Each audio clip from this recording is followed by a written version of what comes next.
Mesdames et messieurs, bonjour. Bonjour à toutes et à tous. Bonjour, bienvenue, merci. Nous sommes heureux de vous accueillir pour notre troisième réunion de la liste Si l'on changeait. Parce que je vois, il y a du monde, c'est plaisant. On va s'organiser, on a fait un petit support de présentation qu'on va vouloir vous présenter, pour vous présenter l'équipe, pour voir qui est dans l'équipe. On aura quelques informations supplémentaires sur la méthode de travail qu'on veut utiliser et qu'on propose aux habitants de Sillingy. Et après, on fera une session de questions-réponses directement. La liste Si l'on changeait, c'est une liste qui a commencé en fin d'année l'année dernière. À la base, c'était 12 élus du conseil municipal actuel, pour qu'il y ait au moins 2 listes qui se présentent sur la commune de Sillingy, qui est une alternative et qui est un vrai débat, avec une volonté très claire de changer la méthode de travail et changer la méthode de prise de décision sur la commune. Quelques indications supplémentaires. Pour notre équipe, l'âge moyen, en fait, on est de 51 ans, donc on est un peu plus jeune que la moyenne nationale sur les équipes qui se présentent sur les élections municipales. Et vous le verrez, on a des profils qui sont quand même très jeunes. On a 28% des personnes de la liste qui sont de la fonction publique, c'est comme la moyenne nationale, donc ça veut dire qu'on est très représentatif de la moyenne nationale, on n'a pas de surreprésentation de cette partie-là. Et dans le détail, en fait, on a des agriculteurs, des artisans, des commerçants, des chefs d'entreprise, qui représentent un bon tiers, une étudiante, des cadres privés publics, des employés privés publics, des ouvriers et des retraités. On a mis à côté, en fait, la comparaison, c'est la moyenne nationale, et là, c'est des villes équivalentes à Sillingy. En fait, on est un petit peu moins de retraités que ce qui se passe dans les communes équivalentes et ce qui se passe en France. Donc, nous sommes très fiers, en fait, d'avoir ce panel et cette très bonne représentativité, en fait, soit de la commune, des territoires et, en fait, des âges. Je vais passer un peu de temps pour vous expliquer la vision qu'on a. Pour nous, c'est important de redéfinir qu'est-ce qu'on veut faire et comment on veut travailler. D'accord ? Le maire d'hier, c'était un homme orchestre, celui qui savait, qui décidait, et même sur les générations précédentes, et qui portait seul le poids de beaucoup de choix communaux qui étaient faits. Il y avait une gouvernance qui était très pyramidale, mais le rythme était lent. Il y avait des réunions mensuelles qui étaient conseils municipaux, il y avait quelques commissions, mais en fait, le rythme était très très lent. Et avec le temps, tout ceci, ça s'est accéléré. Aujourd'hui, on est encore prisonnier de ce modèle, à un point où les citoyens, maintenant, du fait qu'ils sont beaucoup mieux informés et compétents et engagés que par le passé, parce qu'il y a une disponibilité d'informations qui est beaucoup plus importante et plus large, il y a un fossé qui s'est créé entre les élus et les habitants. Donc ça, c'est le constat. Si on regarde ce que ça doit être demain, le maire, c'est plus un homme orchestre, mais c'est plutôt un chef d'orchestre qui a fait appel aux compétences de son équipe et des habitants de la commune. Donc c'est pour ça qu'il faut casser les barrières et ne pas hésiter à intégrer les plus d'habitants de la commune dans les projets directement. Non pas en petit comité, mais en plus large échelle. Ça, c'est la première chose. Donc les compétences qui sont nécessaires, c'est de l'écoute, plus qu'imposer les choses. C'est fédérer les équipes, pour être sûr comme quoi il y a un maximum de personnes qui adhèrent au projet et comment il doit être mis en place. Savoir négocier, parce que oui, il faut négocier avec le territoire, il faut négocier avec les villages aux alentours, il faut négocier avec la communauté de communes, il faut négocier avec le département, il faut négocier avec la région. Ça, c'est un point qui est fondamental. Il faut savoir construire des compromis. Et bien sûr, il faut utiliser tous les outils modernes pour aller plus vite et pour pouvoir prendre les meilleures décisions pour la commune. Donc on en est dans une phase où ce n'est plus une évolution, on est vraiment un changement d'époque sur le mode et le rôle du maire dans une commune telle que Sillingy. Nous, on propose d'avoir une méthode de travail qui est basée en 4 étapes. C'est celle que vous retrouvez sur le site internet. Je prends le temps de l'expliquer pour que ça soit bien pris en compte et pour ceux qui ne sont pas allés le voir sur internet, comme ça permet de tout le monde ait bien compris. La première étape, on veut vraiment écouter et comprendre le résultat du mandat qui vient de passer et que beaucoup trop de décisions ont été prises en petits comités. Nous voulons mettre en place des réunions publiques périodiques dans chaque hameau. Pour nous, c'est évident, c'est fondamental. On ne peut pas faire autrement. La deuxième, c'est qu'il faut recueillir les besoins vraiment spécifiques par hameau. On sait très bien, le besoin de Bromine n'est pas le même que celui de Lacombe. Il faut que il faut les discuter dans les deux. Le choix des projets, c'est toujours en fonction des critères de l'urgence financière et des moyens disponibles, mais ça doit être transparent. On doit expliquer pourquoi on a fait tel choix ou tel choix et que ce soit très clair pour tout le monde. Et la communication, il faut surcommuniquer et vraiment bien expliquer pourquoi on avance sur les projets. Donc on a une opportunité qui est les réseaux sociaux, bien sûr il y a la communication papier, il y a le site internet, donc il faut vraiment aller plus loin. Donc la première étape de la méthode, c'est vraiment prendre le temps d'écouter et comprendre avant de commencer quoi que ce soit. La deuxième partie, On doit faire appel aux bonnes compétences là où elles sont. Dans un conseil municipal, on n'a pas toutes les compétences. On doit les chercher à l'extérieur. C'est une évidence. Pour mieux décider ensemble. Et l'objectif aussi, c'est de se comparer à d'autres projets similaires. Parce qu'on n'est pas les premiers à vouloir faire tel ou tel projet. Et il y a forcément eu un cas par le passé où une commune proche ou plus ou moins lointaine a déjà eu cette question-là. Donc on peut leur demander un retour d'expérience sur ce qu'ils avaient vécu avant de commencer. Tout ça, c'est toujours avant de commencer. La troisième étape, c'est réaliser en transparence. Lancer quelque chose, le faire sans dire ça va commencer quand est-ce que ça se termine et c'est quoi l'objectif, il y a toujours un problème derrière. Donc des points d'étape réguliers, l'avancement d'un projet. Vous avez compris, en fait, on passe d'un mode très vertical à un mode de projet. Et l'organisation qu'on va proposer, c'est une organisation projet. Et surtout, il y a une explication des choix qui sont faits. Et la dernière partie, c'est évaluer ensemble. Donc ça, c'est un contrat avec les habitants qu'on veut passer. C'est comment on évalue ensemble le projet. Quel est le bilan de ce projet? Est-ce qu'on a fait bien? Qu'est-ce qu'on n'a pas bien fait? Et qu'est-ce qu'on doit prendre en compte pour le prochain? Quitte à changer la méthode. Hein. Si la méthode, elle n'est pas complète, ou on voit qu'on peut on peut faire quelque chose de mieux, c'est intéressant de la faire évoluer. Parce que on l'a vu pendant ce mandat et pendant le mandat précédent, on a quand même beaucoup de projets qui ont été exécutés où il n'y a pas du tout de communication sur l'avancement.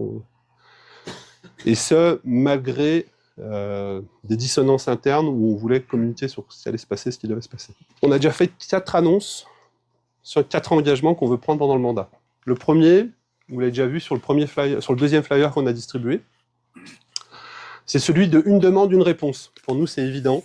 C'est que chaque fois qu'il y a une demande, on fournisse une réponse, même si c'est négatif, qu'on fournisse une réponse aux habitants. Parce qu'aujourd'hui, quand on discute avec les habitants, on s'aperçoit très clairement que ce n'est pas le cas. La deuxième chose, c'est qu'on veut mettre 2 référents par hameau.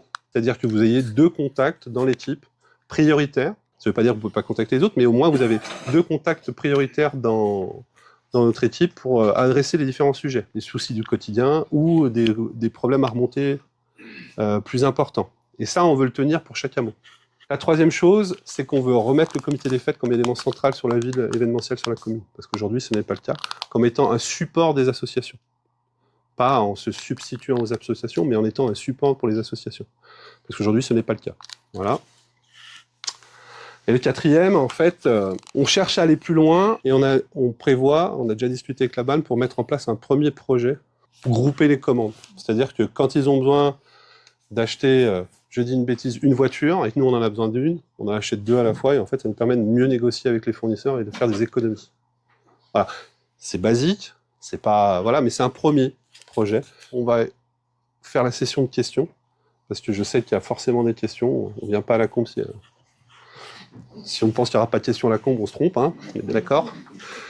Quelle est votre première question, s'il vous plaît? Bonjour, j'habite à La Combe depuis peu de temps.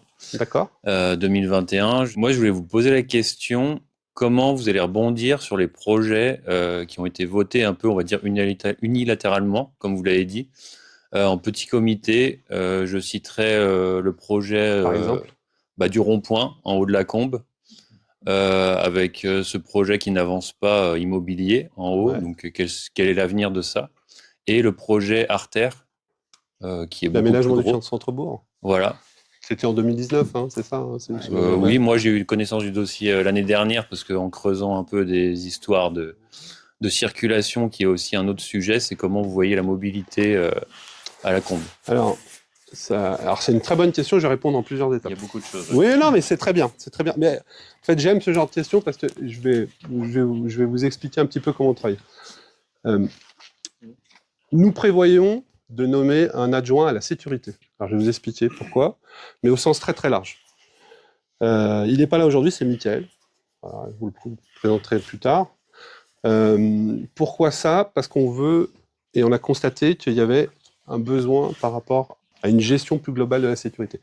Ça va de la police municipale, ça va à la vidéoprotection, ça va aussi la sécurité routière. Elle fonctionne, c'est pour ça que j'en parle. Nous voulons en fait, dans chaque hameau, en fait, le plan de circulation soit repris. Parce qu'il a été défini d'une manière. Il y a eu des débats, hein, vous n'étiez pas en commission, mais ceux qui étaient en commission, il y a eu des débats très houleux sur priorité à droite, 30 km/h, limitation, pas limitation. Ça n'a pas été simple. Ça a été compliqué.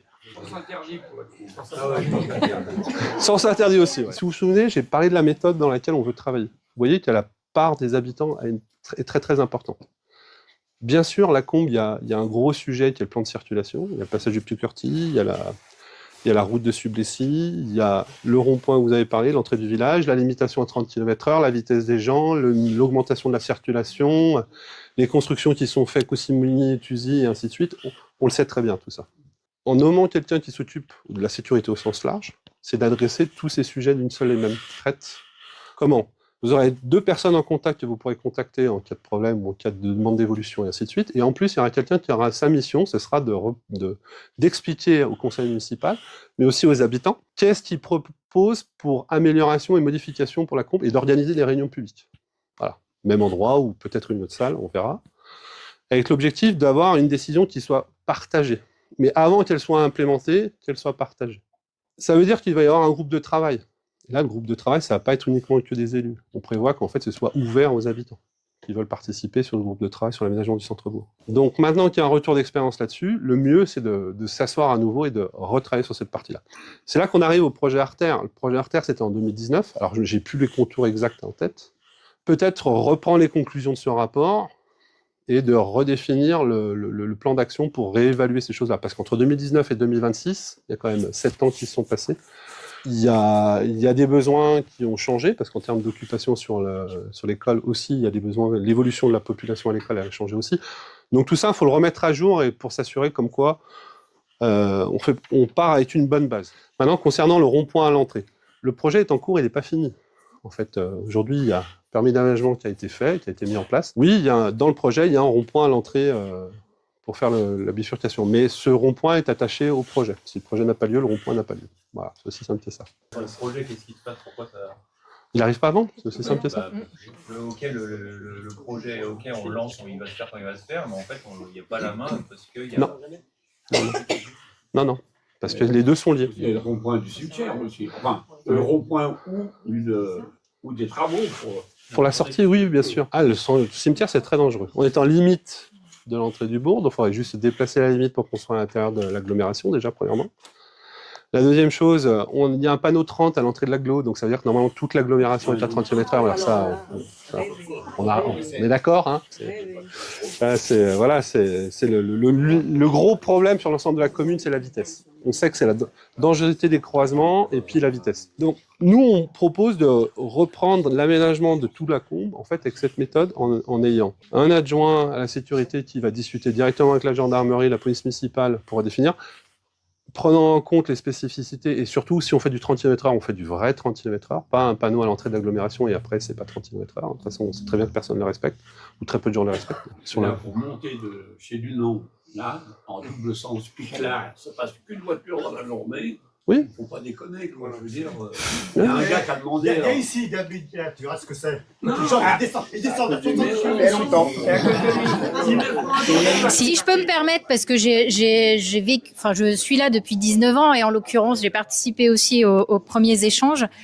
Je pense que tout le monde le comprend, au-delà de l'aspect de la sécurité ou de la sécurisation ou de la vitesse. En vrai, tous ces sujets-là sont plus complexe parce qu'il y a un ensemble de facteurs.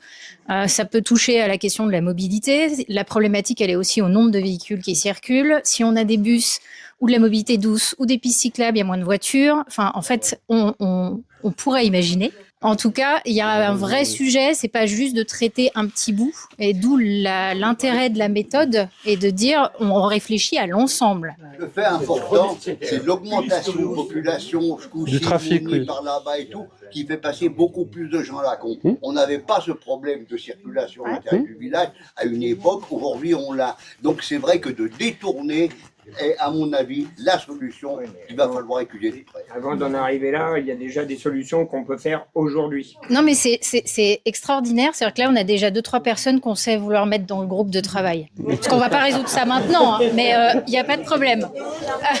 Désigné d'office, parfait.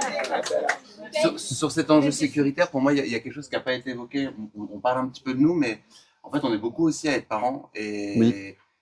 Nous, je vois, on a quand même certaines appréhensions à laisser sortir nos enfants. Oui. Si on veut aussi un village rural, etc., c'est un village où on croise régulièrement des enfants qui jouent, quoi. Oui, pour moi, c'est à la circulation et au fait que nos enfants en fait, puissent se promener dans le village en étant en toute sécurité. Et on a pas mal d'endroits où malheureusement dans le village, C'est dangereux. C'est pas, Oui, c'est dangereux. C'est pas le cas. Il manque des trottoirs, voilà, exactement. Oui. Vous avez compris l'intérêt quand on veut nommer quelqu'un qui est responsable de la sécurité au sens large, c'est qu'il va traiter tous ces aspects-là. Et on a le candidat parfait, hein, c'est un ancien militaire du 27.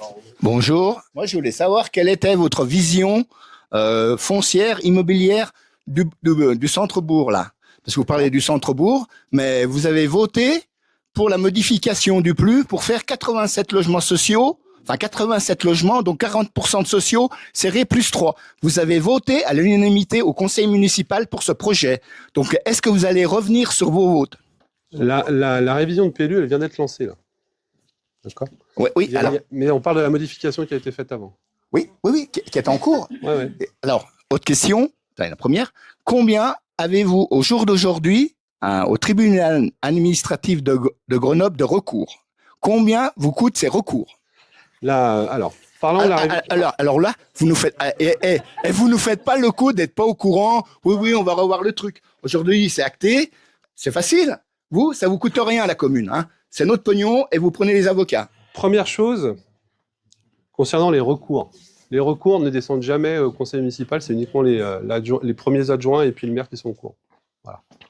Pourquoi? Parce qu'ils ont gardé ça entre eux, il n'y a pas de communication là-dessus, on ne sait pas du tout le nombre, la quantité, qui, quoi, quand, comment, par nécessité de confidentialité, premièrement, parce qu'il y a des intérêts privés et puis c'est par rapport à la commune. Et au-delà de ce qui est disponible comme information globale, en fait, on n'a pas plus de détails que ce qui est disponible sur le site internet. En fait. Voilà, ça c'est la première chose. Maintenant, les projets, les modifications de PLU. Là, il y a une révision globale qui a été lancée. D'accord. Ouais. Mois de mars. Non, il y a depuis le mois de novembre, en fait, il y a une nouvelle révision complète de PLU qui a été lancée. Et ça, juste avant la fin du mandat, d'une manière, rapide, mais on n'en est qu'au début, parce que c'est une révision générale de PLU. D'accord? Donc, ça veut dire quoi? Ça veut dire qu'on redéfinit les objectifs d'urbanisation pour la commune pour les 10 prochaines années, et pas une modification du passé pour pouvoir faire certains projets. Donc, les projets du passé qui ont déjà été lancés, ils suivent le processus actuel. Par contre, la nouvelle révision de PLU va permettre, en fait, d'ajuster en fonction des besoins définis par l'État. Alors, pour vous donner un peu plus de détails, dans cette révision de PLU, on doit se mettre en conformité avec la loi ALUR, la zéro artificialisation nette, taux d'urbanisation et ainsi de suite, avec objectif qu'en 2050, il n'y a plus de consommation d'espace naturel. Et la deuxième chose, c'est une conformité avec le SCOT, le schéma d'occupation du territoire, qui a été validé fin de l'année dernière, et on a 2 ans pour se mettre en conformité avec cette chose-là. D'accord ? Et en même temps, il y a des annonces du Premier ministre actuel qui dit comme quoi il va faciliter la construction et ainsi de suite. Donc, on se retrouve dans une situation où il y a des règles qui ont été définies, on doit se montrer une conformité, et en fait, en même temps, il faut changer les règles au même moment. Donc, il va être urgent de prendre du temps pour bien réfléchir là-dessus. C'est un nouveau processus, ça va prendre du temps. Il va y avoir des réunions publiques, avec une redéfinition des zones, avec une redéfinition des projets, avec une redéfinition des certaines zones qui sont agricoles et qui étaient constructibles, qui vont repasser en agricole, et ainsi de suite. Donc, il va y avoir une grosse discussion. Exactement ce qui s'est passé entre 2009 et 2013, pour la dernière révision de PLU. Et là, on rentre juste dans le processus. Mais c'est à la nouvelle équipe de retravailler cette partie-là. Le choix de lancer cette révision en fin de mandat pour arriver à un niveau où, à l'heure actuelle, on définit juste les orientations. Aujourd'hui, il n'y a que les orientations et la trame globale qui a été définie dans cette révision. C'est un avantage pour l'équipe qui viendra après, c'est-à-dire nous, pour retravailler avec notre méthode ces aspects-là. Normalement, un PLU, ce qui a été défini, c'est fait pour 10 ans. D'accord ? Le PLU actuel, il a été fini en 2013 et avec les recours, il a été validé en 2014. On est en 2026, ça fait déjà 12 ans. Donc en fait, la révision aurait dû être lancée il y a 2 ans ou 3 ans pour être en conformité par rapport aux 10 ans qui étaient faits. Et on repart d'une feuille blanche. Voilà. J'aimerais que Sillingy reste une commune verte. On est d'accord. On est d'accord. À 1000%.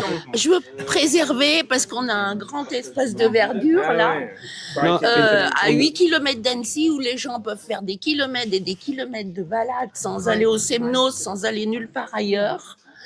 Et si on pouvait garder ça, moi je me promène souvent par là, et continuer ces voies vertes, parce qu'en habitant à En habitant à Bromine, il faut dire ce qui va bien. C'est-à-dire, en partant de chez moi, de Bromine, je peux aller jusqu'à Sillingy, au centre, à aucun moment je suis sur la route et c'est un plus. La mobilité douce, c'est essentiel. C'est essentiel. Les pistes cyclables, il faut qu'il y en ait une, et il faut qu'il y en ait une qui part de la Combe et qui aille jusqu'au chef-lieu. Voilà, ça, c'est évident. Voilà, c'est une évidence. Deuxième chose, ça c'est le premier maillage. En fait, le premier des maillages, c'est de chaque hameau vers le chef-lieu, c'est fondamental. Les règles de construction de ces voies cyclables, si on veut bénéficier de financement, on doit appliquer certaines règles pour chacune d'entre elles. Voilà. Ça, c'est la deuxième chose. La troisième chose, c'est une fois qu'on aura fini, parce que ça a déjà été lancé, mais une fois qu'on aura fini chef-lieu vers les hameaux, on fera inter-hameaux. Voilà. Pour que ce soit sécurisé, mais non seulement cyclable, mais il y a un chantier qui est à faire aussi, c'est piétonnier. Voilà. Parce qu'aujourd'hui, on sait très bien, on ne peut pas suivre la route, on est obligé de passer le champ. Oui. La limitation de vitesse est respectée. Il n'y a pas que la vitesse. Non, mais il n'y a pas à la dépasser la vitesse. La plupart, beaucoup de personnes, ils veulent que ça aille tout doucement à côté de chez eux, mais ils n'ont pas peur d'aller super vite dans la... Et les premiers à pas rouler à 30. Voilà, donc, non, c'est pas simple. C'est des sujets qui prennent du temps. Et c'est des sujets sur la durée. C'est des sujets sur la durée, et on ne peut pas faire tout en une seule fois, on est obligé de le faire par itération, parce que financièrement, on ne peut pas tout faire d'un seul coup, bien sûr. Le tout, c'est comment on travaille. C'est pour ça que je voulais, avant qu'on parle des questions, je voulais vous montrer la manière dont on veut travailler à partir de maintenant, avec notre équipe. Et c'est un truc sur lequel, ou c'est quelque chose, plutôt un truc, où on en a beaucoup parlé, et on a insisté sur le fait de la nécessité de le communiquer aux habitants pour qu'ils comprennent le changement qu'on veut faire. Parce que vous l'avez compris, c'est pas un changement où on va tout mettre à volo, ça va être un changement où en fait on veut changer la méthode de travail. C'est pas évident, on est 12 du conseil municipal existant, il n'y a aucun adjoint parmi nous. Il n'y a que des conseillers municipaux. Et on n'est que 12 parce qu'on aurait pu être plus, parce que les autres ils ont quitté la commune depuis et qu'ils ne veulent pas s'investir. Pourquoi, d'après vous, 12 personnes du conseil municipal actuel montent une liste contre les adjoints actuels qui montent eux-mêmes une liste et qui ne veulent pas des conseils municipaux qui montent une liste contre eux? C'était disciple de Jésus-Christ. Mais non. C'est les rebelles. C'est pas... J'y sais. Oh, on me l'a fait longtemps.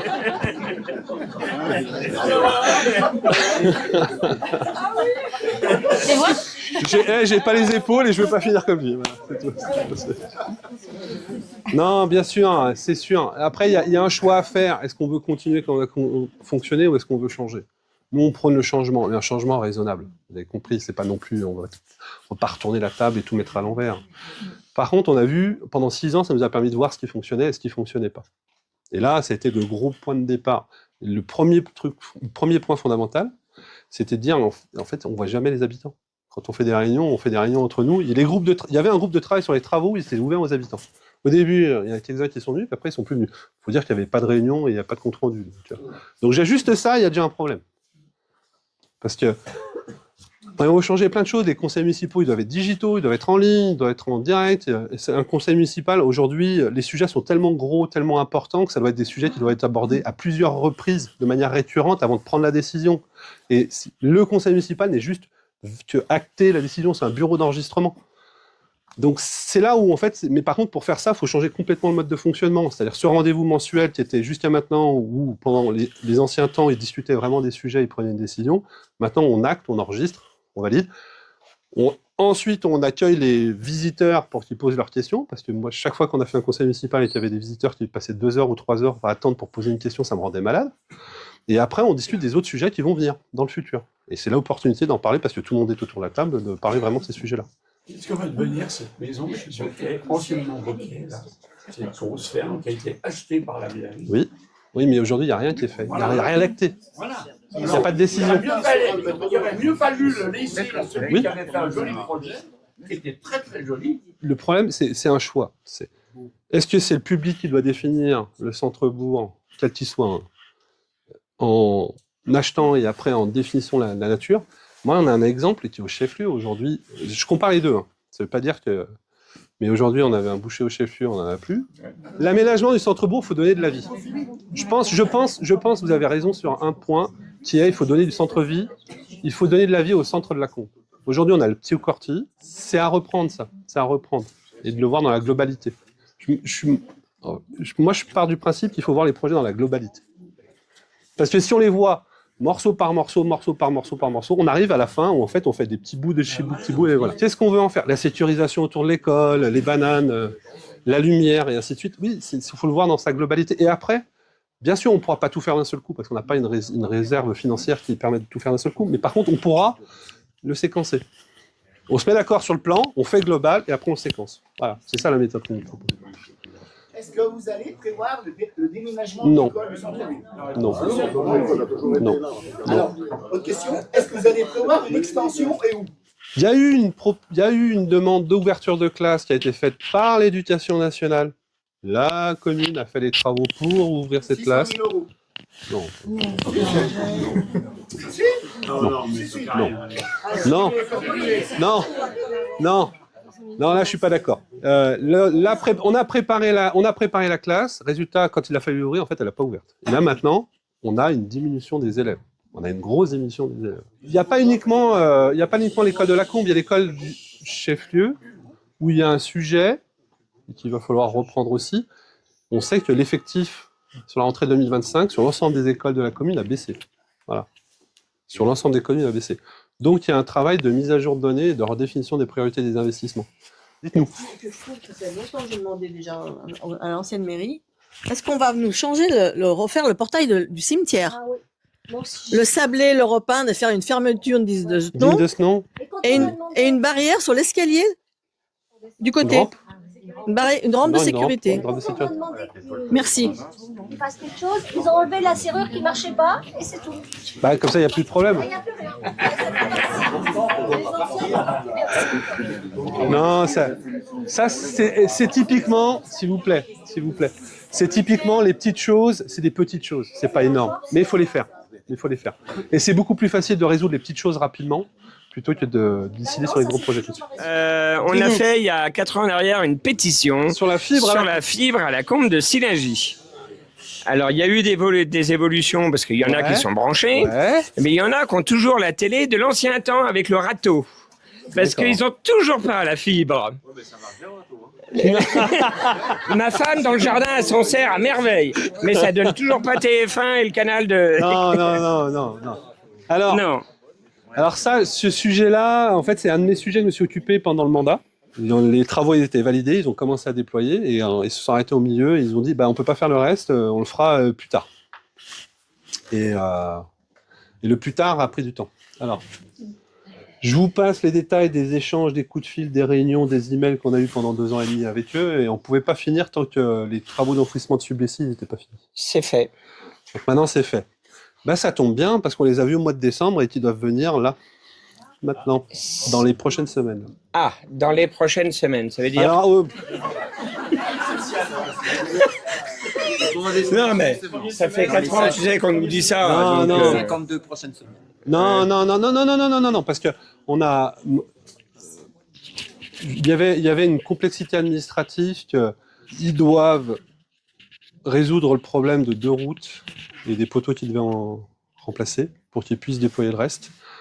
Et pour ce faire, ils étaient partis sur une méthode où ils vont remplacer les poteaux comme ils devaient faire. Finalement, ils vont enfouir. Donc ils viennent pour finaliser le déploiement de la Combe. Avant l'été, ça doit être plié. Normalement, on va dire que pour septembre, on devrait être susceptible de pouvoir se brancher. Oui. Ça fait partie de nos engagements. C'est pour ça qu'on a mis une demande, une réponse. Des réunions par hameau, c'est bien. Voilà, 2 référents par hameau, une demande, une réponse, avoir un outil de suivi des demandes. Après, l'objectif, en conseil municipal, c'est de revoir en fait les indicateurs de demande, comme ce qui se passe dans de très nombreuses sociétés privées. Alors, c'est un gros changement pour l'administration publique, bien sûr, mais de faire des revues périodiques en fait du niveau des quelles sont les demandes, combien il y en a, combien ont été traitées, et ainsi de suite, ainsi de suite. Bonjour. Moi, ce serait au niveau des inondations. Ah. Comme on a été déjà inondé plusieurs fois. Oui. Chez moi, 2 fois, ça a pénétré la maison. Donc, je voulais savoir si vous pensez faire quelque chose pour atténuer les inondations dans le village. L'écoulement des pluviales, en fait, avec le changement climatique et les orages qu'on a eus les 3 dernières années, si je me souviens, et la Combe a été touchée de point fait. La Combe-Arzy ont été les 2 hameaux qui ont été touchés principalement. Mais nous, on a eu très peu. En fait, ça nous fait dire une chose. Il doit y avoir un curage périodique de tous les fossés. C'est un travail, en soi, de retravailler sur l'écoulement du pluvial sur une commune. Et les volumes d'eau La pluviométrie sont nettement plus élevées que par le passé, et tout ça, ça doit être repris. Oui. Il n'y a pas longtemps que je suis là, il y a 69 ans que je suis à la Combe. Je voudrais quand même, je voudrais quand même soulever un problème. Est-ce que vous savez, Jérôme, toute l'équipe, qu'à Sublessis, il y a des gens qui sont pas branchés au tout à l'égout. J'ai vu les gars de la CCFE, tout ça, ils peuvent pas brancher le tout à l'égout parce que nous, on a des verres. Alors, ils m'ont expliqué qu'il fallait qu'on fasse des mini-stations d'épuration qui coûtent entre 15 000 et 20 000 euros. Faut se regrouper en voisins. On paye des amendes toutes les années parce qu'on n'est pas au tout à l'égout. Alors, nous, ce qu'on demande, c'est qu'ils nous mettent un tout à l'égout. On paye des amendes de 800 euros, maintenant ça augmente. Toutes les années, ça augmente. L'année prochaine, ce sera 1000 euros. Je voudrais savoir si, des fois, après, bon, c'est pas la commune, c'est la CCFU, aussi là.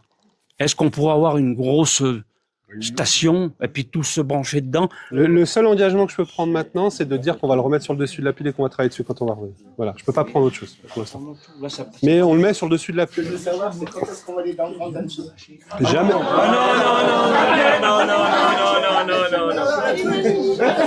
Non, la campagne. Non. La ville, les vaches aux vaches. Non. On va faire la même chose que les anciens ils ont fait à l'époque. Ils se sont battus pour pas que ça se produise. Merci. Voilà. Bon, c'est aussi simple que ça. Voilà. Par contre, on parle du Grand Annecy, il y a un sujet qui nous tient à cœur, c'est les bus. Alors, non, il n'y aura pas une ligne Cibra, Lacombe, centre-ville d'Annecy. Non, parce que le problème, vous avez compris, la Cibra, la négociation, ça prend beaucoup de temps et ça coûte très cher. Très cher. Par contre, il y a deux choses qu'on veut faire, dont une qui est déjà lancée et qu'on va pousser pour qu'elle ait lieu le plus rapidement possible. C'est la ligne de bus qui est sur l'intercommunalité qui part de Lacombe, qui va au centre-bourg, qui va jusqu'à la BAM, qui va jusqu'à Mésigny, qui va revenir. Et ça, cette ligne-là, c'est pour que les personnes qui habitent dans les hameaux puissent avoir un moyen de transport pour aller au centre-bourg, au chef-lieu. Voilà. Donc c'est des minibus, ce sera des minibus. Et la dernière fois qu'on en a parlé, il y en avait 6. Et l'objectif, c'est vraiment que ces lignes de bus, elles ramènent les habitants vers le centre-bourg, en jour, en semaine, pendant l'événementiel, pour que ce soit plus facile pour l'événementiel. Et puis après, ils puissent utiliser en fait les lignes de bus qui vont vers Annecy, la ligne 30, qui a été mise en place. Et le deuxième point, ce serait en fait de doubler, d'avoir une deuxième ligne qui part de la Balme et qui aille ailleurs dans Annecy. Parce qu'aujourd'hui, la ligne 30, c'est un vrai succès par contre. Ça. Maintenant, on va venir avec une deuxième ligne. La demande, c'est de faire une deuxième ligne qui part du même endroit, mais qui aille sur l'autre côté d'Annecy, partie sud, partie sud. Et de rajouter aussi l'extension de la ligne 10 qui va jusqu'à Grand Épanier et qui va jusqu'à Brogny. Là, la volonté politique, elle y est. Maintenant, il faut passer à la phase combien ça coûte et comment on le met en place et comment on le finance. Et ça, c'est pas encore fait, ça. Donc c'est là où ça va prendre encore un peu de temps. La question qui va rester, qui est vraiment importante, c'est est-ce que c'est la même tarification que la Cibra ou pas? Est-ce qu'un ticket de Cibra permettra de faire le tour complet? C'est ça encore des sujets qui doivent être discutés à l'intérieur. On clôt pour aujourd'hui. Voilà, merci d'être venus.